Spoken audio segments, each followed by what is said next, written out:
With it being the final day for the Monster Hunter Rise demo, I thought, you know what, why not go through each and every single weapon available in this game right now and just see how well you would do against Mizutsune within the demo.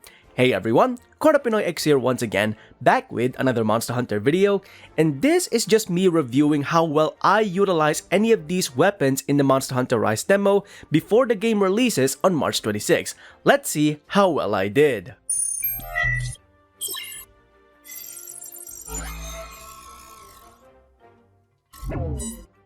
Okay, so before we get started here, this is not a showcase on how good or bad a weapon is in my opinion, but rather what my personal skill level is when utilizing certain weapons in the Monster Hunter Rise demo based on my single match against the Mizutsune. And I gotta say, I am very semi-decent at best when it comes to a Monster Hunter game. I have never seen myself in any speedrunning kind of scenarios, and for the most part, it takes me up to an average of 20 to 25 minutes to kill a monster, regardless of weapon that I utilize, whether that be my main weapon in whatever Monster Hunter game I'm playing at the time, or utilizing some of the easier weapons to use in the game. So yeah, this is literally me in my most mediocre attempt in utilizing every single weapon in Monster Hunter Rise. Let's go ahead and take a look at how I did at the Great Sword first, which is the first weapon on this list. Wank. I thought I had the perfect angles for my True Charge Slash and some of my Silk Bind attacks, but I am terrible at angling my attacks. I mean, let's be honest, you've already seen me do this multiple times in Iceborne. This is really no different. And yeah, I'm not gonna scar anyone out there who's a Greatsword user because I don't want you to see my terrible performance with the Greatsword here. So let's just move on into the next weapon. Wank. I've seen all of the comments, I have seen all of the criticism regarding my longsword skills, I have seen myself miss those helm splitter stabs multiple times, and it was painful, it was excruciating even for me back in Iceborne.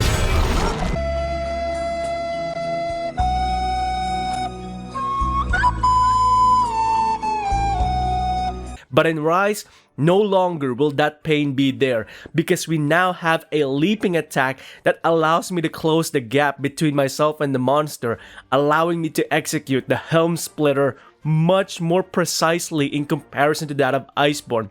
This was the biggest change, and then all of a sudden I miss it once, and yeah. Let's just be honest, I'm gonna keep missing my Helm Splitter at some point, one way or another, and I'm gonna show it to you just to showcase how terrible I actually am when aiming the Helm Splitter. But hey, it's a better improvement than what we see back in Iceborne when I couldn't even hit a Devil Joe's leg with the Helm Splitter stab. Wank. My performance with the sword and shield was definitely a lot more average than I expected, because normally I flail around with this weapon, but damn, it felt impactful to just hit those combos with the sword and shield. When you bash the monster's head with the shield and then knock them down, then do a perfect rush combo that ends up leaping into the air, and then you do another downward shield bash on the monster, then you execute the Silk Bind attack afterwards. It felt really good to use this weapon. But let's be honest, I'm flailing all over the place here, and that's just expected for any weapon at this point onward. So yeah, let's move on into the dual blades. Wank. The dual blades. It's giving me PTSD of what happened back with the longsword. And I mean, just look at this. And this. And this. Yep. It's PTSD all over again because it's Longsword 2.0 but with a very different weapon and a very different mechanic where I miss it and I can't actually deal damage to the monster. Yep, this is gonna be a thing in Rise when it comes out on March 26. Do expect more of it from me whenever I do my lore videos or any Monster Hunter videos where I have to stab a monster. Moving on. Wank. Okay, so the biggest change for the hammer here that really upped my performance, as you were seeing with those combo attacks that I was just executing, that's just me making myself look good, by the way. I was still flubbing around halfway through that hunt, so don't believe everything that you see here. But having said that, one of the biggest change that we have here is the charge switch. From power charge back in Iceborne and previous Monster Hunter games, going into charge switch, I really think that this should be a staple on the hammer now because no longer will the monster hit you and you lose your power charge, meaning you lose access to certain combos. Instead, you can switch between them on the fly, meaning that if you don't like the spinning attack, don't bother with it. Charge to the blue hammer, and guess what? You no longer have the spinning attack. You want the spinning attack back, charge to the yellow hammer, and guess what? You have it back. So this is definitely a lot more fluid for the hammer, more so than what we had back in previous Monster Hunter games. That is why this one took a little bit longer for me to explain, but that is the reason why I'm performing much better than usual with the hammer in Rise compared to that of Iceborne. Let's move on. Wank.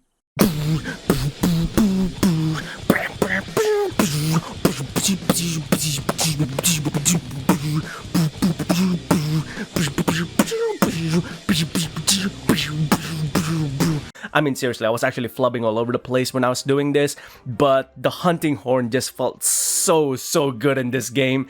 I mean, the biggest change that they did here was the fact that you can play your music as you're attacking the monster and you're giving buffs to your teammates as you're dealing damage to the monster.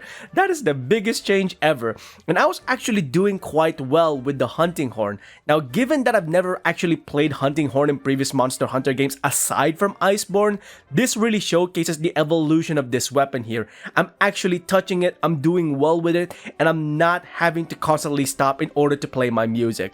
I think I did quite well with it in Rise's demo, but yeah, that's all thanks to the changes of the hunting horn, more so than my actual skills, so keep that in mind. Wank. Okay, so the game gave me a gigantic shield in order to defend myself. What do? I don't use the shield, I started flubbing around, and guess what? Mizutsune whips me with its tail, and down I go. Of all the things, I get given a gigantic shield and I don't use it. How is it that I'm able to defend myself with a tiny shield with sword and shield, but apparently I can't do it with the lance? Never gonna find that out for myself. But hey, I did alright with this. It was a pretty average one at best, and I thought it was a pretty fun weapon, to be quite honest. Some of the changes that they did with the lance definitely felt good, but overall, it felt really traditional at the same time because it is still your stabby, poking kind of weapon. But yeah, this game gave me something to defend myself with, and I completely failed it. Moving on. Wank. I don't know what to say here. I was expecting myself not to faint with the lance because I've actually used it before, and I was actually expecting myself to faint with a Gunlance, but I didn't. This is nothing short of a miracle for someone like me who has never touched Gunlance ever since its conception, aside from taking photos with it or doing some weapon previews with it back in the Iceborne demo. That's the only time I've ever touched it. I've never actually went on a hunt with it.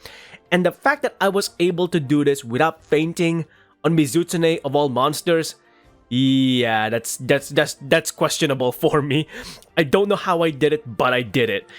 The weapon that I did use previously, which was again the lance, I fainted on that, but not in this one.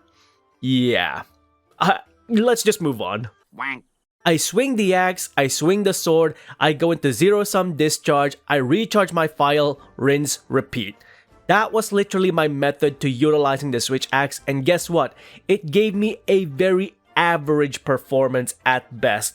I would say this is one of my cleaner runs, but that's really skimming it when it comes to the term clean here. I was still flying around all over the place, and that's to be expected moving forward with all of the other weapons that we have yet to see. Moving on. Wank. They took away the Savage Axe mode for the Charge Blade, so I was really distracted by that, and every single time I kept pressing the ZL or ZL, whichever you want to pronounce it, I kept thinking it was going to give me Savage Axe mode, and I keep forgetting that's for wire bug mechanics, and I kept pressing it, and yeah, I fainted on my first run. I thought, you know what, since that was a very distracting run, I'll redo the recording again. I still fainted in my second run, and I was like, yep, my performance isn't gonna get any better than this because of how distracting it is that we don't have Savage Axe mode and accessing it via the left trigger. So yeah, that was very distracting, and my performance with the Charge Blade just plummeted down. Having said that though, I'm kind of hoping that the Savage Axe mode does become a Silkbind attack in the full game. That way we do have access to it in some way, shape, or form, because I actually really enjoyed that mechanic back in Iceborne. Moving on. Wank. Alright, next we have the Insect Glaive. How do you do the downward stab thing again? Because that was the one thing I couldn't do with the Insect Glaive. The rest of the run was pretty alright. I mean, again, average time, average performance at best. And I was actually having quite a lot of fun with it because with the Silkbind attacks, you don't really have an attack for the Insect Glaive, it just keeps you up in the air for as long as possible. You can even use the insects midway, or rather the wire bugs midway, as you're flying in the air, which is super awesome. But I was trying to do the downward stab, I couldn't do it. Tried every single button combination, still couldn't do it, and I just gave up trying to do it. So if anyone knows in the comments below how you do the downward stab for the Insect Glaive, can you let me know, because I want to know how to do it. That's all. Wank. I didn't faint once, but my ammo management is horrendous. This is because I barely ever touched the light bow gun in any games. I used it in Iceborne in order to do some sieges such as the Call of Tarot siege, but in Rise, because there were some changes that I really liked here, I think I might use it more often now. One of the biggest changes that they did here was the Silk Mine attack, where I was just flying around and then launching the special ammo towards the enemy's head. That was really fun to use.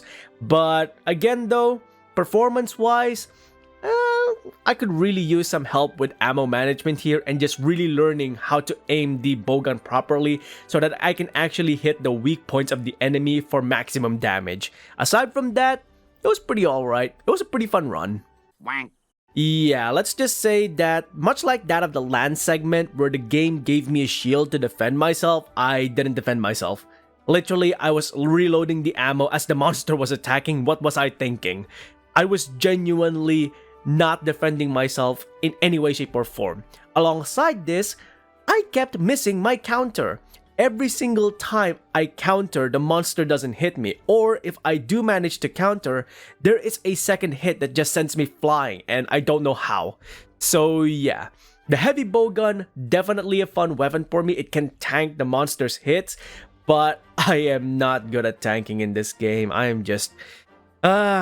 people who are using shield-based weaponry are gonna be so disappointed in me. Wank. And finally, we have the bow. If you managed to reach it this far into the entire video, you can pretty much tell that my performance in the entire series, regardless of weapon, is gonna be average. But the bow felt a little more than just average. It felt lower than average, actually. And that was because we no longer have the metallic spike balls in order to stun the monster. Instead, we have the power that gives us certain buffs. In this case, it was health regeneration. And it kind of threw me off my game a little bit because I wanted to be able to stun the monster to deal more damage to them, but that was the only real change here. And that is why my performance here is below the average that I would expect it to be. But aside from that, nothing really else changed. Maybe the hit count on the Dragon Piercer could be more, but that's just probably me aiming terribly at the monster because I don't really aim at the monster properly in these weapons. So yeah, it's pretty below average. And that is pretty much it for this video, talking about my overall performance with all 14 weapon types available in the Monster Hunter Rise demo as of right now. If you managed to make it to the end of this video, I highly commend your effort for actually going through to the very end of this video. I wouldn't blame you if you skipped any of the weapon types that, let's say, you might like and you don't want to see me completely obliterate when it comes to my horrid performance. But nevertheless, what do you think about all of the 14 weapon types available in the Monster Hunter Rise demo as of right now, and which weapon will you be picking up when the full game releases in March 26? Let us know in the comments below your thoughts and opinions on all the 14 weapon types, which weapon you're going to be picking up, and what you think your skill level is with these weapons based on your performance in the Monster Hunter Rise demo. And with all of that being said, if you enjoyed these videos, please consider leaving a like on the video itself and subscribing to the channel, as well as hitting that bell icon so you can go ahead and catch up on any future Monster Hunter content that I might be doing or any other games that I might be playing in future. Until then, I hope you enjoyed this video, or maybe not, I don't know, you tell me. Thanks ever so much for watching, and I'll see you next time. Onward and upward.